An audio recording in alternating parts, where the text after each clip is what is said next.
information on the investigation being conducted by this Bureau in relation to the deputation to conduct background investigation and verification from the Office of the Ombudsman on the joint affidavit dated 23 February 2026 of Bernard Turbe et al. So it appears on your authority from the Ombudsman that you will just want to ascertain the identity of the alliance. But tell us, if you want to go beyond your deputization, just let us know. Of course, but yung background investigation verification will also go beyond mere name and identity. So we will have questions for them pertaining to their... So you are no longer limited on the ascertainment of the identity of the 18, but you would want to dwell on matters raised in their sworn statement. Definitely, right. So that's your We direction. will be limited to that only. We will be limited to the sworn affidavit submitted before the Ombudsman. Yes, that's my... Will you be allowing us to do that? objection to the... No. Ang worry namin is the Ombudsman. Right? Sa inyo, but if you want to dwell beyond the identity of the affiance, then let us know. Yeah, we are Because if you want to interrogate them with respect to their affidavit, I am on the legal lawyer for the 18, and you will now dwell on their constitutional right to be assisted by counsel of their choice. just to be clear, no? They are not suspected of committing any offense, and also hindi po ito custodial investigation. Let me repeat that this is not a custodial investigation, but just the same, if you want to be present when your clients are interviewed, you are more than welcome to do so. Yes, because that is the source of our confusion, sir. No? Because no less than the head of your office is ubiquitous in media, already saying that 4 of the people are not in fact Marines, 8 of them were not in fact employed by Saldico, and he even said, excuse me,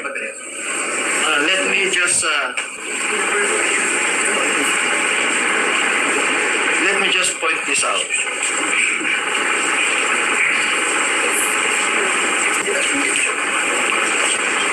Okay, these are the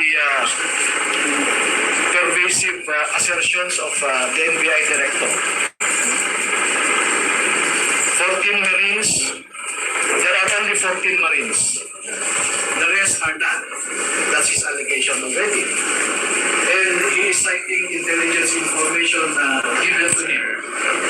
He also said there was a general belonging to Class 75 of PMA who recruited this 18, and they were only employed for 2 years. But we are ready to prove that one of them had been working with Zaldico for 9 years, a lot of them for 7 years, 5 years, 3 years. No? And then he even implied something venal or something corrupt on this 18. He said, these 18 have executed their affidavit because of economic reasons. Na wala daw silang trabaho at wala silang kita, hirap sa buhay. Ganado sa iyong sarap, ininasal. Papasarap, pagkain ng inasal. New Safeguard of Green Formula with complete 10 germ protection, unlike another soap.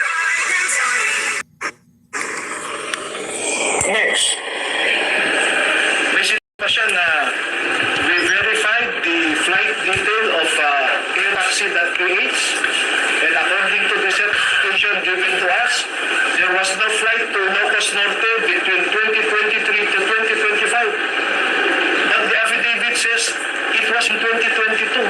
Why did he skip the 2022? So, I think the director, and I'm sure you will follow what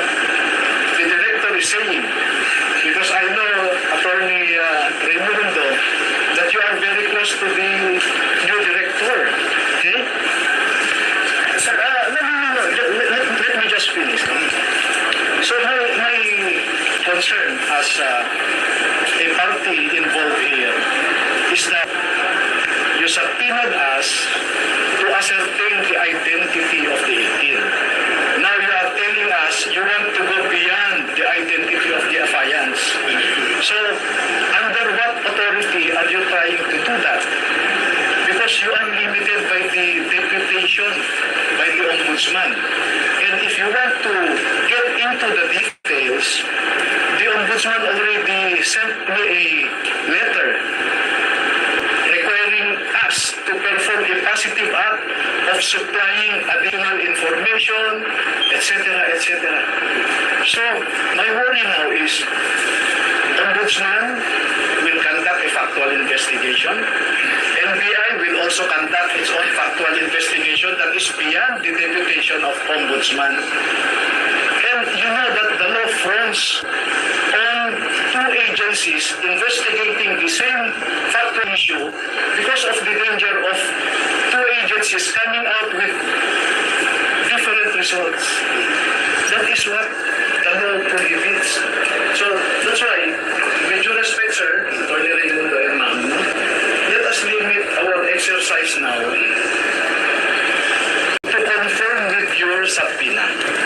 But if you want to dwell further, send us the proper subpoena so that we can also bring the affidavit, the pictures or videos attached to that affidavit, and some other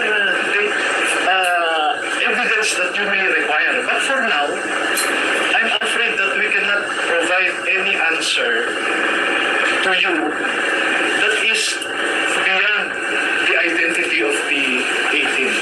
Thank you po. Thank you. Are you finished? Let me just respond briefly. May I just make a manifestation so you can respond to both of us at the same time?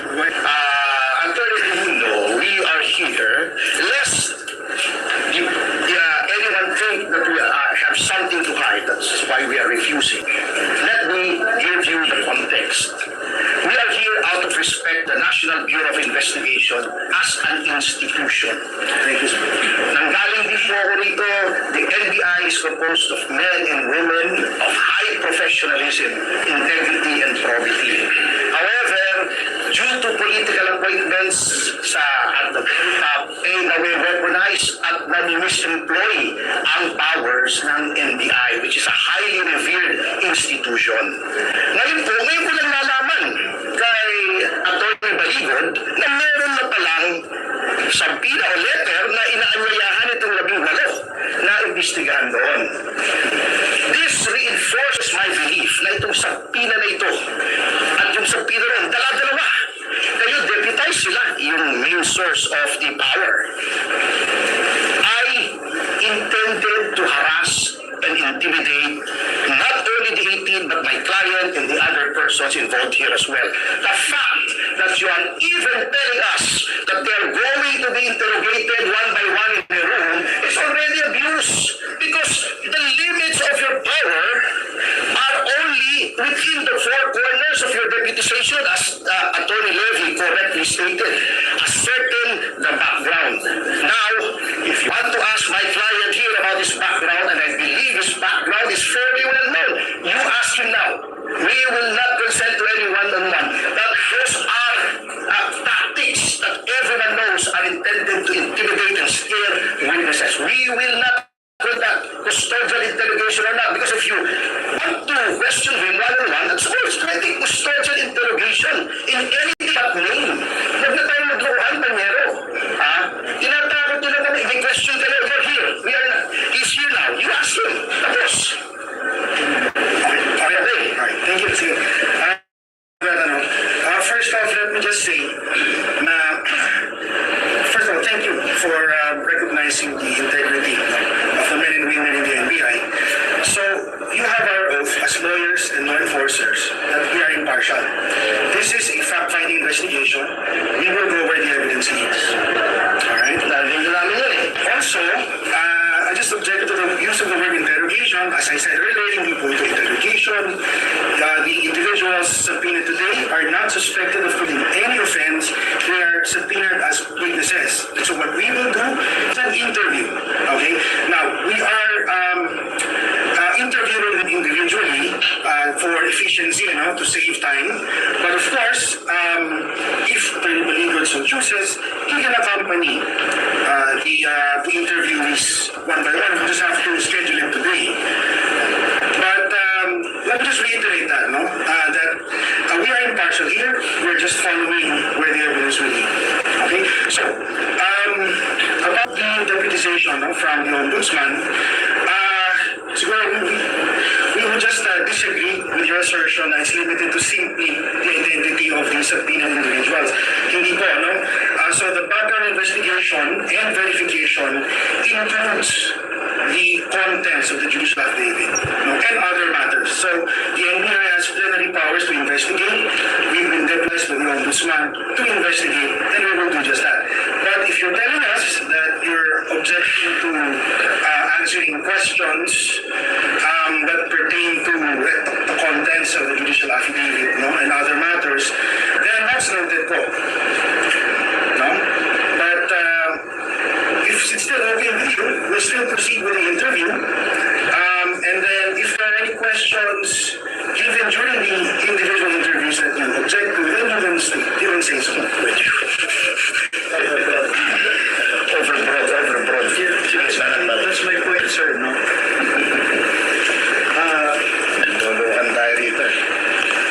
It says your authority is to conduct background investigation and verification. So whose background are you trying to investigate?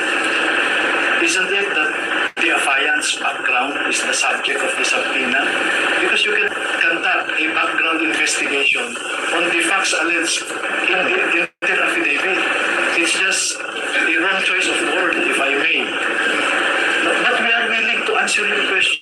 No problem with that, sir. As I said, I am also, as a lawyer, who believes in the integrity of the institutions that we must protect. What happens now if you will have your own factual report and Ombudsman will also have its factual report? We will submit our factual report to the Ombudsman. Exactly, sir. So why this duplicity in the exercise when Ombudsman itself also will conduct its own factual investigation? Sir, you're questioning the wisdom of the Ombudsman there. We are just following orders here. We've been instructed to conduct these interviews. That's what we say. I think it's too far. The conclusion that I am questioning the wisdom of the Ombudsman. What I'm just saying is, you sent us a subpoena, and we complied with your subpoena. We appeared here, believing that the purpose of the subpoena is to conduct background investigation. And you informed us that you will dwell beyond the identity of the affiants. Then you could have prepared also, because I'm sure you will be asking, number one, where did these photos came from? Who took the photos? Where is the original of these photos stored in your computer equipment, right?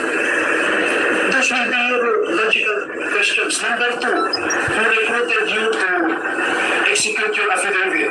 Do you want to answer that now? Okay? Yeah, we are ready. Number three, you would want to say, is there anybody when you're going to execute this affidavit? Those will be your questions, Diba? Who is now providing for your food, for your security, etc. Since when were you employed with Santico? Who is this general belonging to Class 75 that director and been saying recruited you? We are ready to answer all of those. What do you suggest so we can proceed to that? Good questions, and we will answer them. Yes, I can. That's what I suggest. What do you suggest? So at least we can come to an agreement. Yes, send us another subpoena so that, you will be asking where is the original of this picture. They don't have it with them. Because they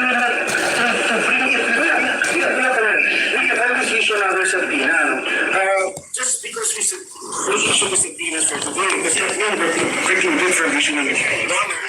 So we can agree, for now, we can establish their identity. The director is saying 4 of them are not Marines. Are you ready with the identity documents, sir? Yes, even their serial number. Alright. So That's good. yes, ma'am. So identity first, and then if you want to go further, send us subpoena. So we can also be prepared to respond to your questions intelligently and promptly. Diba? Kasi pag mag-question kayo ngayon, as an original nito, hindi namin. Sir, what do you exactly suggest so we can come to that conclusion? Okay, ma'am, The one. wordings, exactly. If you want, we can work it out. Kayo'y nakikinig sa DWAY 1332 SMNI Radio Cabanatuan, kapartner mo sa balita at serbisyo.